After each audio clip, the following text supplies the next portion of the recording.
Welcome back. There's more breaking news this hour. Just moments ago, the attorneys general from Maryland in the District of Columbia announcing a federal lawsuit against the President of the United States. Let's listen. Good afternoon, everyone, and thank you for being here. My name is Carl Racine, and I'm the Attorney General of the District of Columbia.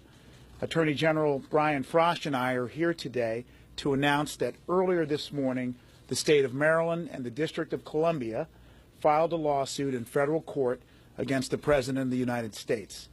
The suit alleges that President Trump is flagrantly violating the Constitution, which explicitly bars presidents from receiving gifts or inducements from foreign or domestic government entities. Never in the history of this country have we had a president with these kinds of extensive business entanglements, or a president who refused to adequately distance themselves from their holdings. President Trump's businesses and his dealings violate the Constitution's anti-corruption provisions, known as the emoluments clauses.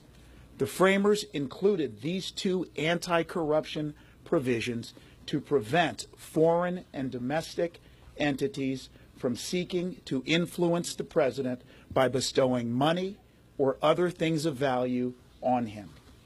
Why did the framers include these clauses? It was all about corruption. As Alexander Hamilton wrote, one of the weak sides of republics, among their numerous advantages, is that they afford too easy an inlet to foreign corruption.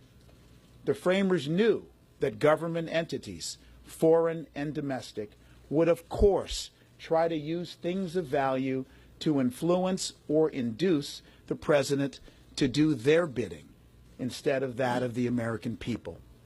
And now we see it every day.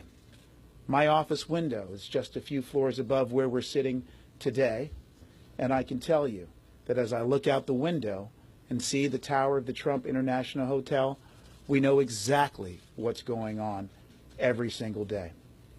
We know that foreign governments are spending money there in order to curry favor with the President of the United States.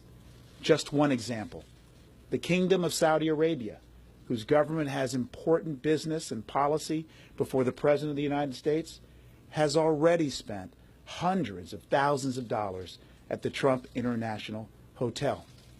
And that hotel is but one example of how President Trump's vast global businesses and that empire he has is entangled with foreign and state government interest. We are a nation of laws, and no one, including the President of the United States, is above the law. No one, not even the President, can be allowed to endanger our democracy and erode our faith in our institutions. But just as at the time they're needed the most, traditional checks and balances are failing us. First, by not divesting from his businesses, the President has chosen to put himself and our country in the situation we find ourselves today. And every time the President has spoken about drawing a line between his presidency and his businesses, he's walked his promises back. Second, the Republican-controlled Congress has wholly failed to fulfill its responsibility of serving as a check and balance on the President, and has thus far given the President a total pass on his business entanglements.